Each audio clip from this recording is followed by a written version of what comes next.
The long-term multi-fight deal between Matchroom Boxing and Billy Joe Saunders. I've spent a lot of time around this young man, sometimes on flights where he was doing things to me while I was asleep, and sometimes watching him in performances that have wowed myself and also the world of boxing. I think for a long time, everybody in the sport of boxing knows just how good Billy Joe Saunders is. In fact, I spoke to Dave Coldwell last night, who said to me, I saw Billy Joe spar recently, so he wasn't even in shape. He said the guy is amazing, an amazing fighter. And I truly believe he has the potential to be a pound for pound great fighter in the sport. At middleweight for a long, long time, a lot of those fights eluded him for many reasons. Sometimes it's not easy with cross networks and cross promotional issues to make these fights. Sometimes you're just too good to get certain fights. And I think one of Billy Joe's big problems is sometimes he's just been too good to get a Canelo fight or a Triple G fight. I think sometimes he's in that mode of, well, I don't want to fight Billy Joe. Why would you fight Billy Joe? Or the reason you fight Billy Joe Saunders now is because he's with us, because he's a major player, and because there's serious money to be made from fighting Billy Joe Saunders. Now up at 168 pounds, the game completely changes. Here you have a world-class pound-for-pound fighter that has the ability and the option to box in two weight divisions. When you look at the fighters that we're involved with, promotionally, and the fighters we work with across our platforms, the opportunities for Billy Joe Saunders is endless. Callum Smith, what a great domestic fight that could be at 168 pounds. Canelo, Triple G, Demetrius Andre, Danny Jacobs, all these fights. And also another fight I'd love to make is a Chris Eubank fight, because the build-up would be stupendous. And we also want to make all of those fights as soon as possible. The last week or so has been frustrating because we couldn't go to those teams and talk to them about the Billy Joe Saunders fight. Now we can. And Billy Joe Saunders, regardless, will box end of October, early November, UK or America. He has a choice of both. And we'd like to fight all those names that we mentioned, and we'll be doing our utmost to make those as soon as possible. But activity is the key for Billy Joe Saunders. A plan, a strategy is key, because he now sits on the verge of all these mega fights and proving to people what he may just be, which is a pound for pound great and a true great of British boxing. So it's a complete honour to work with Billy Joe Saunders. Thank you to MTK, who have been instrumental in making this deal happen, and of course Sky Sports and DAZN, who are thrilled to be working with Billy Joe. And I'm going to pass over to Billy to say a few words before we have a few questions and a little chat about the future. It's going to be very hard to follow that rundown, Eddie. But listen, first of all, I just want to say, obviously, thank you very much for MTK for making this happen, and Sky Sports Boxing and Matchroom and Eddie. You know, we all work very hard to make the deal. You know, I like to say that I've always looked at, you know, the names on DAZN and on Matchroom, and thinking, you know, I'd love to be part of that to, you know, to perform and to see how good I am. And I was having this conversation the other day. Financially, it's not about the money for me now, even though that comes with it. It's about being the best and seeing Golovkin and Canelo fight and everybody raving over it, and me looking and thinking, you know I can beat them. And I just want to say thanks to everybody for who's obviously worked to make this deal happen. You know, I'm very, very lucky for, you know, that my career's gone to be sitting here. And now it's time for me to prove. I've been hollering enough and shouting enough for the big fights. It's time for me to prove that, you know, I can't only talk the talk, but I can walk the walk. And I know with Eddie, Matchroom and DAZN, I'll get that chance, and I'll grab it with both hands. I know you want those mega fights. Talk to us about the weight classes and divisions as well. I mean, this is such a unique opportunity where all the big fights are there for you at 160, but you hold a belt at 168. Yeah, it's one of those. I mean, originally when I got the phone call to fight for the title, Ramirez was world champion. So in my own head, I was fighting Ramirez. There was no doubt about it. Then Ramirez obviously vacated, because it's hard for me to get a fight at 160. All these big names I've been hollering and shouting and trying to get them big fights, you know, for a reason, to test myself. And Ramirez come up and I said, look, no problem, I'll move up and I'll fight him, and I'm confident I can beat him. And then obviously he vacated, and then Sufi stepped in as number 2. So you can only box who's put in front of you. I beat him, but I can fluctuate between two weights, 160 and 168. You know, people say that he's not a big 168. Well, get the best in the ring with me and I'll prove I'm the best. I know I'm the best at 168 and 160. So, you know, you bring them to me and I'll show you how to beat them. When we talk about those fighters, we haven't had a chance to actually sit down yet and go through these fighters and get your opinion. I know you will fight any of them. How do you rate these guys? Let's talk about the 168 division first. Obviously the Callum Smith fight is a fight that has massive potential now to be made. We know there's no bad blood between you, so I think on paper you have to say he's the guy in the division right now. Yep. How do you rate him and how do you rate that fight for yourself? I think Callum's a brilliant fighter. You know, I think he's a good fighter. Done, you know, very, very well in his career. Good puncher, good boxer. He's got all the attributes you need to be a world champion. But I know that, you know, you put me in the ring with someone who's on the same level or level above, I rise and rise and rise. You know, that's the reason why I want these big fights, to see, you know, sink or swim. Can I raise to where I think I can raise to? Because if I can, then I know I've got the beating of all of them. You know, Callum Smith, people look at him and he would be favourite going into the fight. He's a great fighter, a lot of respect for Callum. You know, the Smith brothers, great boxing family. But I genuinely believe I've got the beating of Callum Smith and any other super middleweight in the division.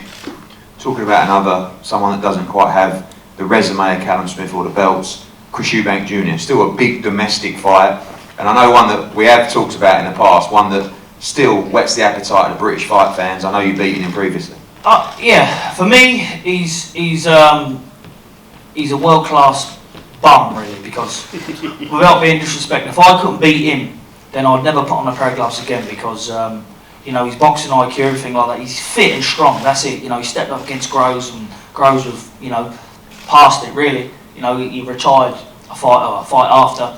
I think that's the Eubank fight, you know, it's a fight that obviously I wouldn't attain. You know, the only gain I'm going to get out of that is financial. Anything else, I'll beat with my eyes closed. I don't really rate him, I wouldn't put him in the top 5, 6 in England, definitely not. Talk about the middleweight division, 160, the fight that we thought we were going to make once. I was so excited about, and obviously we had a press conference out there, Demetrius Andre. Yep. A guy that I do liken a bit to yourself in that has great boxing skills, and he's not someone necessarily on the top of the list that some of the bigger names stand out and jump out to fight. I think because of his style, I think that, you know, they look at him as a long, gangly southpaw, but I looked at a lot of flaws in Andre that I knew I could exploit. You know, for the likes of, I know it's different level, but southpaws, you look at my previous southpaw opponents, Andy Lee, Tony Hill, you know, Akavov, even though that fight, you know, wasn't 100%, the list goes on with southpaws. And I just find that with Andre, he would cause somebody like, you know, Golovkin a bit of trouble because he's got good feet and good hands, but I feel that a good counter puncher would beat him to the punch, and at world class you can't afford to be getting beat to the punch. But he's a good fighter, I put him up there, but at middleweight I was very confident about taking him out of the game. One guy like yourself that can fluctuate is Danny Jacobs. Yep. Obviously part of the Zone and Sky Sports team as well. Another potential fight for you at 160 or at 168. Yeah, I think Danny Jacobs, he's a brilliant fighter. I think that he just got lost in the moment against Canelo. You know, Golovkin, I thought he could have maybe nicked that fight. He's a good fighter. I'll put him up there definitely. He's a real fight, and if I boxed him, it'd be a hell of a fight. Good for the fans. Talk about the two money fights, if you like, at 160. Firstly, Gennady Golovkin looks set to fight Derevyanchenko for the IBF world title. Where do you think he's at in his career, and do you think that is a fight that you win in style? Well, it's one of them. I was having a conversation with someone the other day. If I can't beat a 37-year-old man who's been around a bit now, then I'm 29 in my prime, then there's something wrong. Again, I'm not as good as what I thought I was, so I'm very confident of beating Golovkin very clearly and very widely. I think that the two fights with Canelo showed, because the first one I thought he won, and the second one Canelo didn't improve, but obviously the training camp and the sparring in Golovkin's camp took a toll, and that's what really cost that fight to be a little bit closer than the first one. And I believe that I could exploit that very easily in Golovkin. Again, Golovkin, someone that could potentially fluctuate in the weight classes. I think his last fight was at 163, this is at 160. But I know, speaking to their team, he'd be willing to maybe move up and fight you for a 2-division world championship? Well, Golovkin can come up to 180 if he wants with me. I'm not bothered about that. I'll fight Golovkin whatever weight he wants, because that's a fight that, you know, I would absolutely love, because I think that if I got that fight and I could show people around the world how, not, you know, being big-headed or brash talking, but show people how easily I could beat him in outboxing and probably do a better job than Canelo, then people would probably call for that fight after. With Canelo, and obviously your signing was discussed with Sky, and particularly DAZN, and they see you as a prime candidate for the Canelo fight. Obviously they have a huge deal with him over many fights and many years. That really is the money fight in the division. I think got to put him up in the pound for pound top 3 in boxing right now. Do you see that as your biggest test in boxing? You know, it all depends, because obviously he's the biggest name, but styles make fights, and we see when he boxed Lara he had all sorts of trouble, and I believe I'm technically, my mindset's a lot better than Lara's, and you know, I thought Lara nicked that fight, and back then Canelo was more in his prime. You know, all these training camps, you see him now training all these knee supports and, you know, these elbow supports and all that. He's a brilliant fighter. I'm not taking anything away from him, I'm not talking down to him, but I wouldn't be sitting here if I couldn't believe I could beat these, because I wouldn't get in the ring with anybody, no matter if he offered me £1 billion, if I didn't think I could win. I'm going in these fights knowing and believing what I can do, and you know, even though that he's the big name in the sport, I'm there to take it. I'm on that ladder looking up now, I'm on the right path with DAZN and with Matchroom and yourself to make them fights and to win them. Finally, where do you see yourself at now mentally in your life? You know, we've seen a lot of the questions I was getting earlier, people saying, oh, you know, do you have to talk to Billy about, you know, what he does on social media and says? And I said that you can't take the rawness out of Billy Joe, because that's what I believe can make you beat fighters like Canelo and Triple G. But do you feel as though you've sort of matured in your life now, in your career, and it's all action now, absolute all business, well, no messing around? Well, that's it. I mean, you know, I look at it in, you know, the past. What I've done obviously is a few bits and bobs here and there, and more than a few bits and bobs probably, but it's not been great, is it, for the public eye? But you know, I'm not a dressed up person. I am who I am, and I'm not arrogant. I'm just, you know, I'm one of the boys, shall I say? But when it comes to my work now, I know that I'm on this track, and you know, everything I've been working for all my life. I've been boxing since I've been 5, so everything I've ever wanted and worked for now is on the platform of where I'm at now, the Zone, the Sky, in America. You know, that's the time now to put my name in big shiny lights and to see how good I am. And finally, one thing that I said as well in interviews is you are a boxing man through and through. I mean, you have opinions on everything, you have strategies on everything, you watch every kind of fight. You believe that schooling that you've had from such a young age is going to put you in a position to beat all these top guys? I don't think it's schooling, I just think it's something that you're born with. And I know that from day one, as soon as I put a pair of gloves on, I was born to win.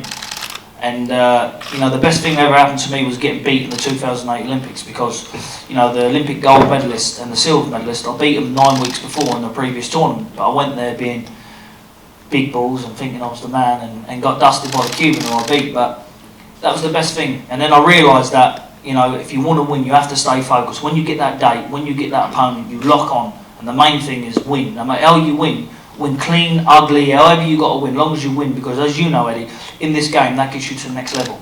And that's all I'm about, is winning. So I think that I was born with that.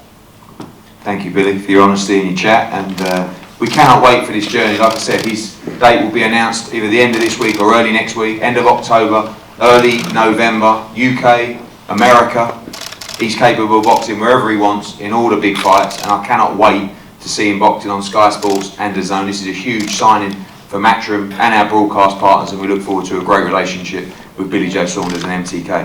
Of course, Billy available for all you guys one-on-one. We're going to have a quick photo up here, even though he looks $1 million today in his shiny suit.